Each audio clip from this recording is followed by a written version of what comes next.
What's good, family? We back with another episode of Behind the Music. I'll be talking about Corby. This is a song off my latest album, Uncommon. And before I get into the beat breakdown, what I'm going to do is talk about more of the historical landmarks of 30th and Corby in North Omaha, Nebraska.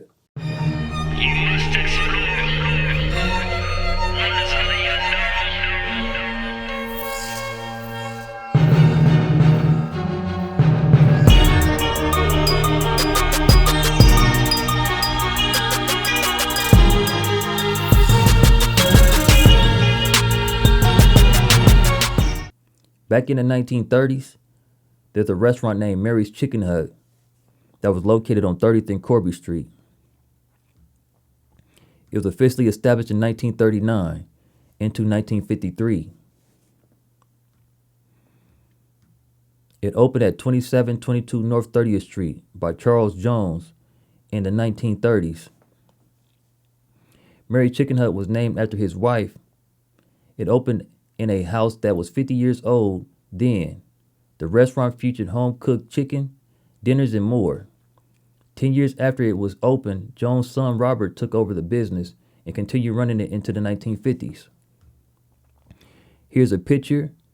This picture was in 1942, showing Charles B. Washington sitting with Betty Davis and May.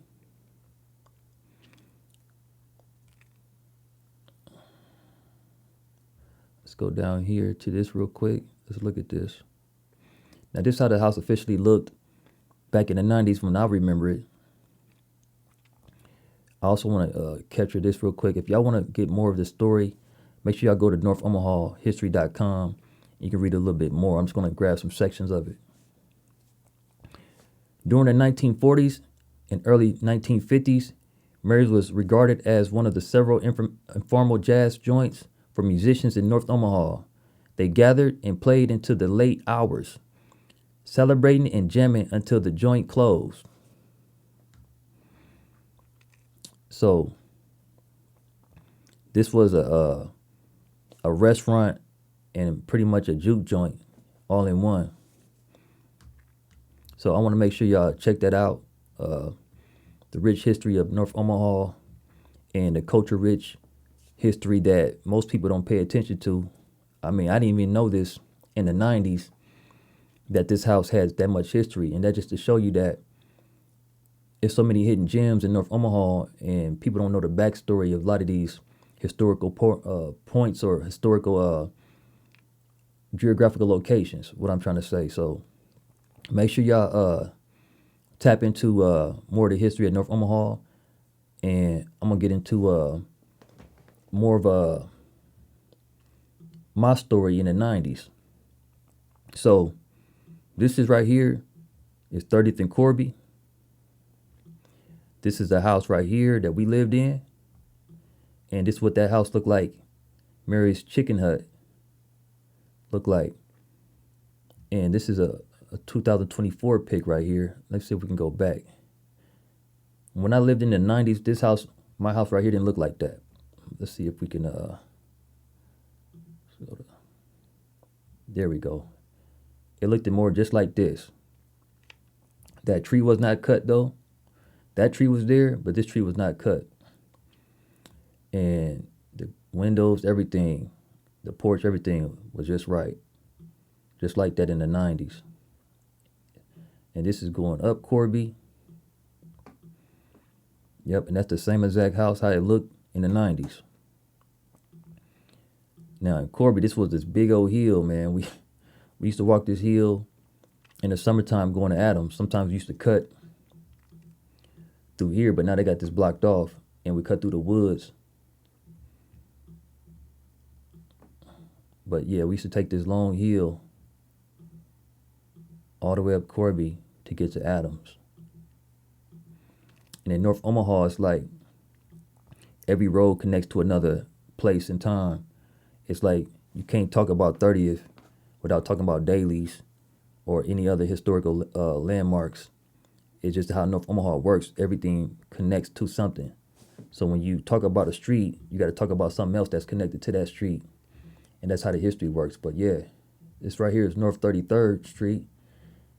And if you go down North 33rd, there's Adams. But I will get into Adams at the end of the series because that's the last song on the track. But yeah, you see how 30th goes all the way up to North 30th Street. North 33rd Street. That's just how everything runs into each other like that. But going down Corby, let me talk about some of the people we had on the block back in the days in the 90s. It used to be a house right here on the corner where the homegirl Nicole stayed at. It was a red house right here, but they tore that down. Nicole was good people. And right here,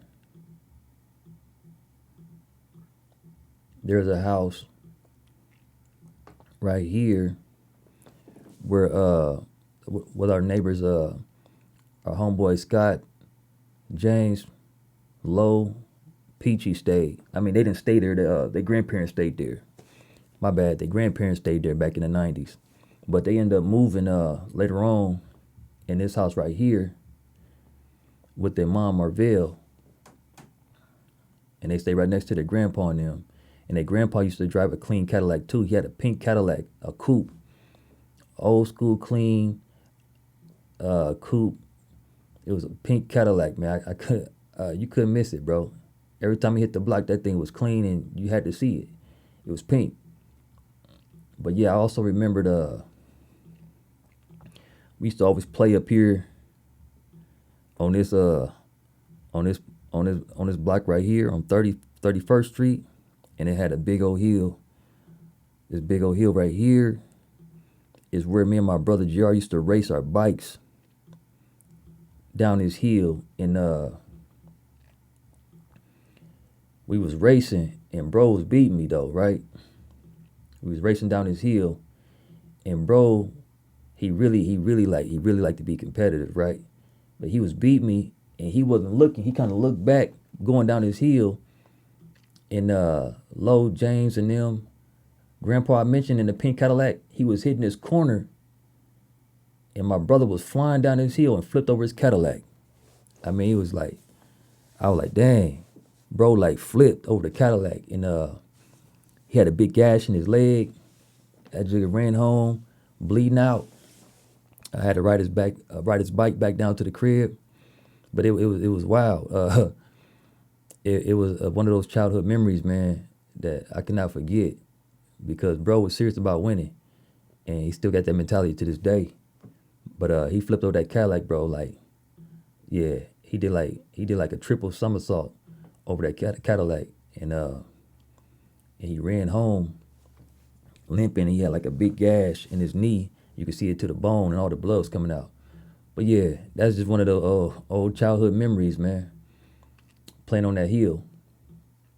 And this is what I was talking about right here. We used to cut through here. It ain't gonna let me get through there, but this used to be like a road where you go up, but there's all them bushes and woods back there. And back in the day, used to talk about Booty Freaky Freddy. Used to be back in there in the woods, but yeah, we used to play like that, man, as kids, just being children, man. But yeah, and hold up. We also used to play Killer Man in James, Scott, and Lowe's front yard. I remember one time in Cat, it was me, Cat, JR, Lowe, James. We was playing right in this front yard, and Cat told Scott, he said, man, don't you run. He said, don't run towards the concrete or this sidewalk. I'm going to crack you. Scott was like, yeah, right, whatever. And I don't know why Scott did it, but he did it, bro. He juked this way, bro, and he went this way, and Cat hit him on the concrete, man. And Scott was like, oh, he think he's in on stuff, and he ran in the house, man. I never forget that. And he had white shorts on, bro. I never forget that, bro. I know they're gonna be like, bro, you remember all that? Yeah, I do. I don't forget nothing, bro. But yeah, from going down Corby, this is childhood memories, man. It was so much fun on this block, man. This is just like, again, Corby was that introduction to life for me because I'm 9 years old. You know what I'm saying? I was living here before I was 9, but I grown up here. I was raised here. I was a baby here. You know what I'm saying? A young child here, all the way up to like 14. That's when we moved. So all my childhood memories, not all of them, because I was also living on 38 and Burdette before we moved here.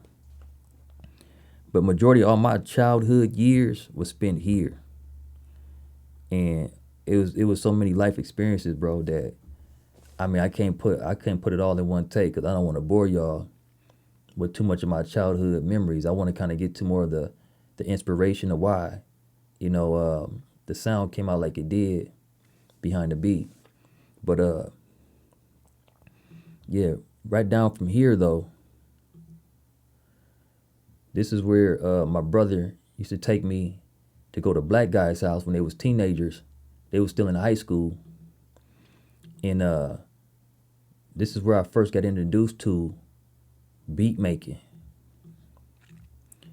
Black guy lived in this house right here on the corner with his family, his sister, Umpe, his brother Boogie, Bear, and his older brother Malcolm and his mom. And in this house, bro, Cat took me here.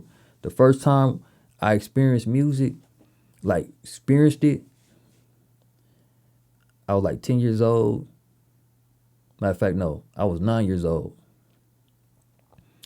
And Cat walked me into old boy house, and he had like a silver keyboard, a 88 key silver keyboard with a blue indigo light on it. It was like a blue indigo screen on it, and dude hit the play button and letting Cat hear a beat because Cat supposed to be writing to it, and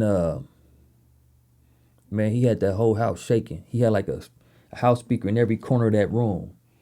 So it was like 4 speakers. He had one here, one right there, one here, one right there. It's like he had like a surround sound in that room, 4 speakers in each corner.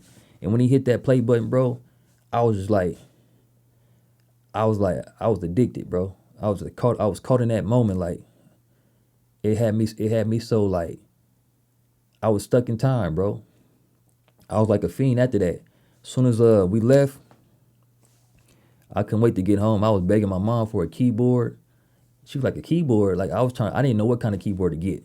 I was telling her to give me all kind of keyboards. And she started getting keyboards from the pawn shop for me. And I started getting the wrong keyboards, because they was not like keyboard workstations. That's what they called them back in the day.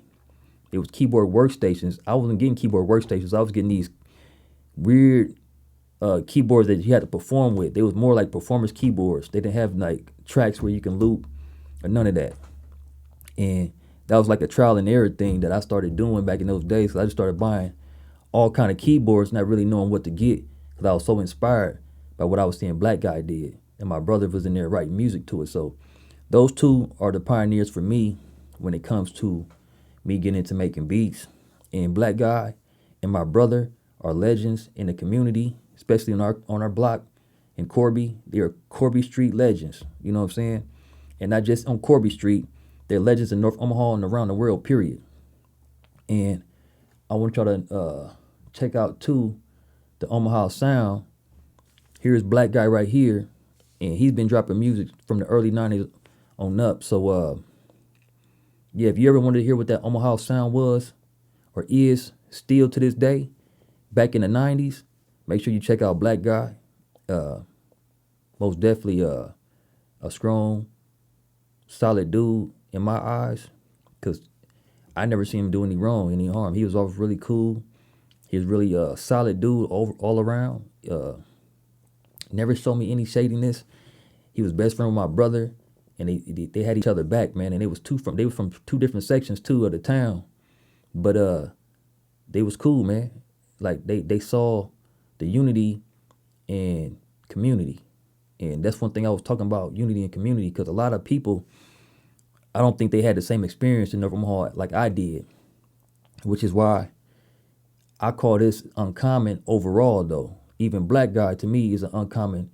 This dude was a teenager, bro, and he was making music, and he set the bar for rap in North Omaha, Nebraska. Like, he's the pioneer of rap in North Omaha, Nebraska, and several other people. So make sure y'all also check out the Omaha Rap Channel, and y'all can hear other music and other pioneers in the music scene of Omaha, Nebraska.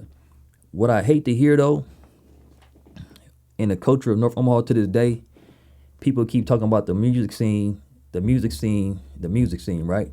Especially when it comes to rap, right? But we know rap gets a bad rep in the city, and people keep acting like there's no music scene. It's always been a music scene, from jazz to all kind of different styles of music in Omaha, Nebraska, especially North Omaha, Nebraska. And what I don't like is you got a newer generation don't know how to pay homage, and that's the problem, because they don't go back and go research and know what was what and who was who. But what you get is you get a generation who's so adamant about what they want, how they want it, and it ain't to their liking. They want to erase everything else that came before them. And this is one reason why I have to tell my story, because I'm going to tell it and I'm going to put people in the position that they belong in. And I'm not saying like put them like, I'm saying I'm not going to fabricate a story and make it like I'm going to erase this dude out and erase this person out and edit the story and make it look like they never existed. That's what I mean. I'm not going to tell a false story, bro. I'm going to give you a full, genuine story. All truth, true facts, right? And this is why I point out the people who was major influences in my life, as far as when I was a young kid and I was inspired to make music and do music, and what they did for the culture of North Omaha. So, again, there is music, and it's always been music in North Omaha. Whether people like these people, that's a whole nother story.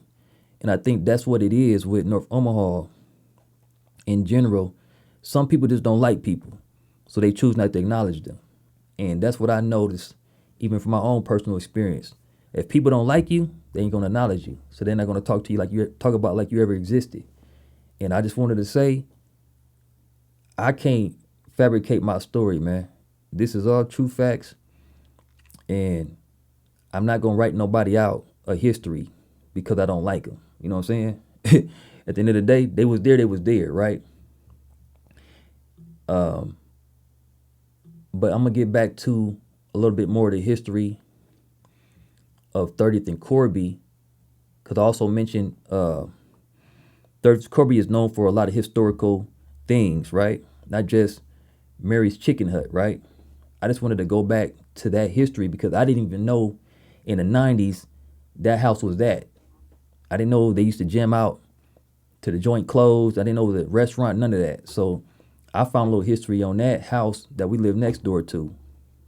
But I want to get to the rich history, more rich history, I want to get to more rich history of North Omaha. And here we go. Hold on.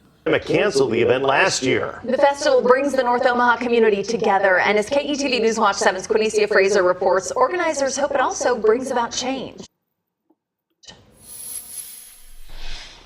Every other year, music, people, and entertainment take to the streets of North Omaha. Ever since I gotta run that back because there go Corby Street just to show y'all. Right there. There go Corby right there.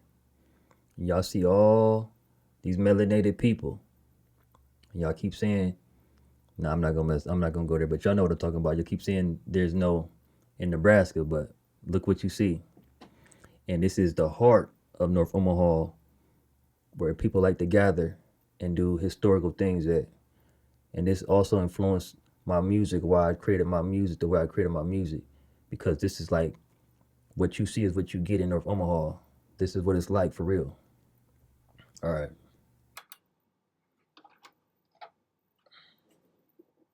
To the streets of North Omaha.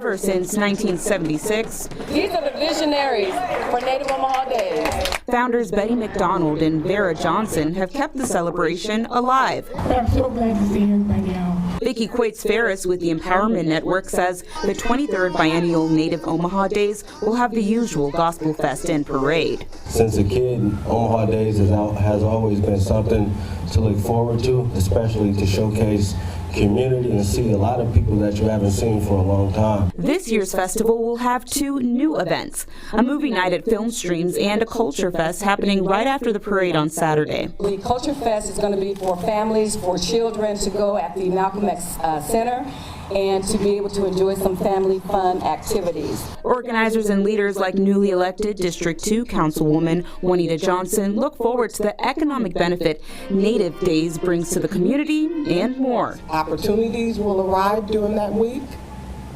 Real talk, real change will happen, and definitely inclusion will occur. In North Omaha, Quinicia Fraser, KETV Newswatch 7. So, again, that's the rich history. That's some of the rich history. It's more history, bro. And make sure y'all check out, again, NorthOmahaHistory.com to get more of that history. And most definitely, before you say anything about North Omaha, make sure you do the research on North Omaha, man. You can't talk down on something you don't fully know about. You know, you can use rumors all day, but that ain't gonna stick. You know what I'm saying? Like, anybody could create rumors about a city or anybody, right? But tell them to show you receipts, man. And receipts always gonna speak louder than a rumor, right? So, I'm gonna get back. I'm gonna get back to making the beat and what inspired me to create, you know, the sounds that I created to tell the story of what I experienced as a child in North Omaha. So what inspired me to create Corby the way I created it sonically was you had so many different energies and different expressions in the 90s. You know, my mother, my father, my brother, my middlest brother, my oldest brother, Black Guy, Low, James, Scott, Peachy, Marvell, their grandpa. Every character had their own highlight of my story, and I just wanted to basically kind of capture all those energies into one and represent that block in a deeper level of deeper thought, because although this track sounds a little bit dramatic, but it's not a super dramatic experience. It's more of like a deep wonder, you know, a deep thought. Like Corby is like one of those tracks that you can sit back and get in deep thought and reflect on experiences. And that's what I wanted to create when it came to reflecting the historical times that I experienced and all the legends I encountered on 30th and Corby. So I wanted to give it more of that. You know how back in the day people used to watch soul poppers, like older women, or a lot of women used to stay stuck in that soul popper. They had their mind and their attention. That's what I wanted to do with Corby. I wanted to get your mind and get your full attention with it. And I feel like if I would have made this track fast and sped up, I feel like it wouldn't have done exactly what I wanted to do when it comes to people encountering the energy and reflecting on the moments and paying attention to the rich history of North Omaha. I wanted the people to get real deep into thought when Corby came on. So that's what I was trying to portray here. In this melody, I wanted to make it stick out for it can do that. Like it have people in deep thought and reflecting on the culture and the moments that they had on 30th and Corby. It's kind of like when you talking to somebody, you see them, you ain't seen them in a long time, and it's like, hey man, you remember back in the day? And you could put that song on, and you can see people reminiscing about times they grew up when they was kids, time when they was reflecting on when they was kids and they was growing up and they had their special moments and highlights of their childhood. You know what I mean? And that's exactly what I intended to do with this sound.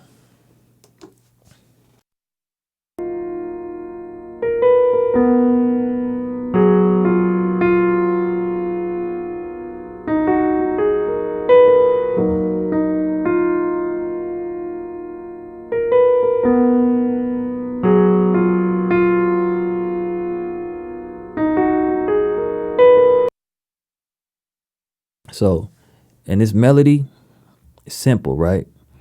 But my whole philosophy is keep it simple but effective. Okay, this is how I played it.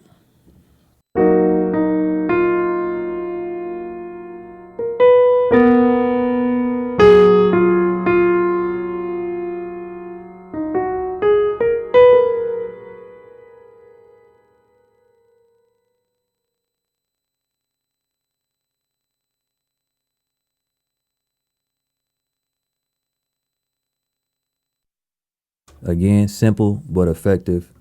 And again, I wanted to give, I always been a deep thinker, a thought leader since a kid, like since a child. Like I always had a deepness about me. And that's what people used to always tell me that, bro, you got an old soul, or bro, you uncommon. Like, you know, everywhere I go today, they like, man, you uncommon, you just different, you know, and that's just what I've been, bro. Like I can't cut it on, I can't cut it off. You know what I'm saying? It is what it is. It's just who I am, genuinely, right? And I like to reflect that in everything I do, is to put me into it. And I know whatever I do is gonna be something different because I've been different. And I'm not ashamed to hide it. And what made me even better as a person who loves being themselves is people always acknowledge it and bring it to my attention, and they love it and respect it. The solid ones do, you know. All the people older than me, they gave me so much compliments about me being myself and being original, and they loved it, you know what I'm saying? And that's what even encouraged me more as a child to be more myself when I was young. Like I didn't have a problem with it. Even though people want to go against the grain of it, it didn't sweat me. I didn't have no sweat, it didn't sweat me, right? Like it didn't bother me at all. Because at the end of the day, why experience life trying to be something that you're not? And you lose so much of you, and then when you get caught in a moment down the road by yourself, you know you don't even recognize yourself anymore because you gave so much of what people wanted out of you that wasn't you, to now you're trying to find what you used to be when you was yourself. And that's one thing I never did. I never lost me. You know what I mean? I always been myself, no matter if people liked it or not. And that's how God made me. And at the end of the day, my advice to anybody, whatever you do, do you. And no matter who don't like you, God made you to be who you are and what you are. So if they have a problem with it, tell them to take it up with God, man. Because God designed you the way you are for a reason. And I know my big assignment was in this world, in this time that I had here on earth, is to be myself at all times, because that's how God made me. And that was one of my purposes. And I influenced so many people to be themselves and stop stressing over trying to please other people or being something that you're not. Okay? So let me get back into this track. So that's the melody, right? And I feel like that melody, it captured what I was trying to do as far as painting that picture, because that's how, again, Corby Street felt to me, just like that melody. So I'm going to solo out some more tracks.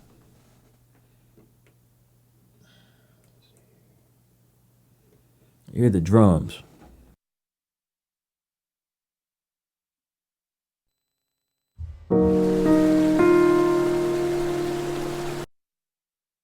My bad, that's not the drums. Here we go.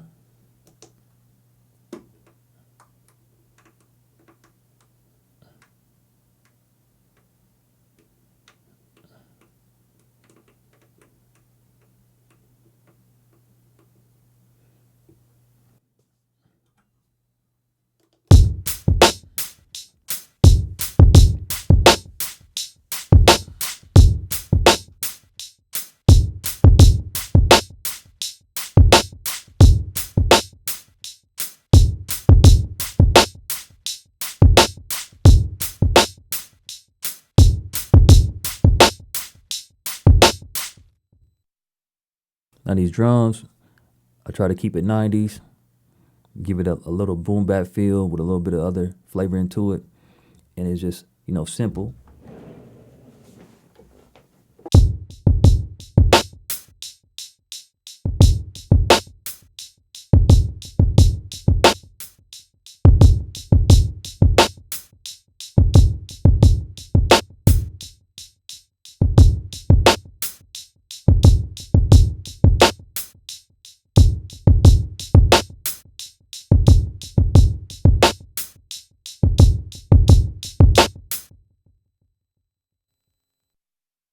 Simple drum pattern, again, it's to reflect the 90s. I know a lot of people sometimes want drums to be real complicated, but you gotta remember in the 90s, music was made simple. It wasn't complicated. You didn't have to have a lot of things all over the place, and you didn't have to flood the song with a lot of different sounds. So that's how I remember the 90s and a lot of the music I listened to, even a lot of Omaha legend music. It was simple to the point, and it left room for the artists to push whatever narrative and story they wanted to tell. So that's one thing I love about the 90s music. Simple but effective. I'm going to the next track.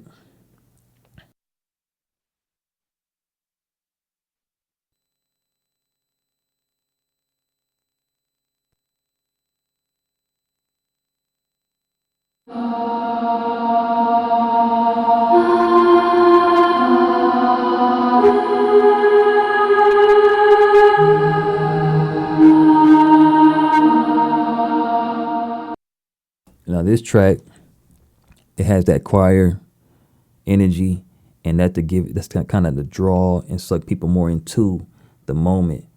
Like when you hear a choir, it kind of gives you that deep, like you in a holy, or you in like the presence of a divine experience, right? And I wanted to give that because the way I look at North Omaha in my childhood, it was all divine. The way life works, you're put in positions for a reason. You put in place and times for a reason, because you have an unknown effect, and sometimes you do have a known effect. But some things, you being in a certain place, you affect people, don't even know how you affected people, or other people affecting you. And I feel like me meeting Black Guy around the time I was a kid, to see that he made music and how he inspired me to make music, it was all ordained to be like that. And I know it might sound a little bit deep, a little out there, but again, I'm a thought leader, and I don't mind speaking my mind, and I don't mind expressing myself. That's one thing about me. I can't compress myself. I got to express myself, right? And that's what fits into the purpose of me doing what I do.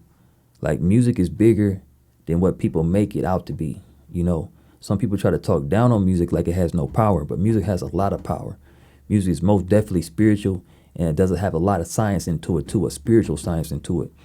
But again, I wanted to give something divine, like a divine presence of being in this time, and letting you know that it's that serious though. Like this energy is that serious. It's divine timing.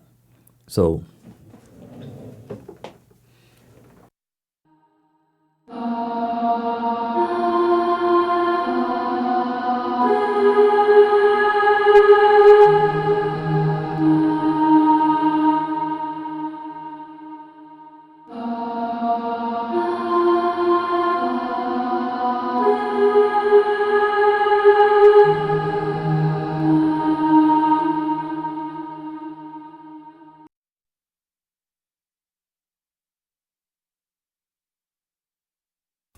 it's that simple. And again, it's just to show you that music, it don't take a lot to have a strong effect when you're making beats. You don't got to do a whole lot of, what I call music theory. I mean, I like music theory as well, but sometimes music theory doesn't work for me sometimes, and I have to create something outside of that. And I know a lot of musicians and a lot of people say you should learn music theory, I learned music theory, and I apply it sometimes when I needed to, when I need to, but then sometimes I don't apply it at all, and it works. So that's one thing about creative and being creative and creating is that you break the rules because sometimes the rules don't apply, and it's all about expression, and that's the main goal, is to express yourself and don't compress yourself. And yeah, that's kind of pretty much the track. Now I do have a little more back end tracks I'm gonna share with y'all, but I might as well just go ahead and do it, and I will. And this is gonna be like the last track that kind of gave the sonics of Corby.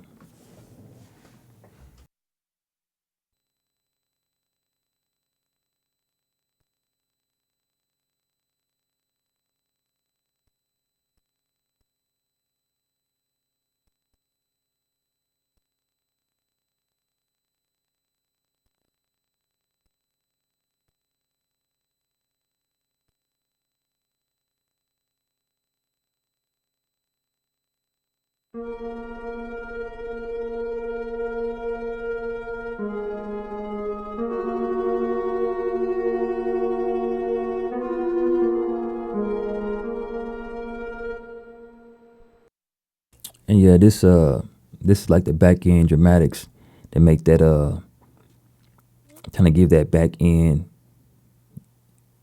dramatic feel, and it kind of compensates the rest of the other tracks, and it helps tell a story in the form that I intended. So this is behind the track, Corby, and I appreciate y'all for tuning in and tapping in, and make sure y'all go check out the album if you haven't already, and if you haven't already, like and subscribe, and make sure you go over there to my website, like the record, and check out the merchandise, and also check out other tracks that I made. Salute.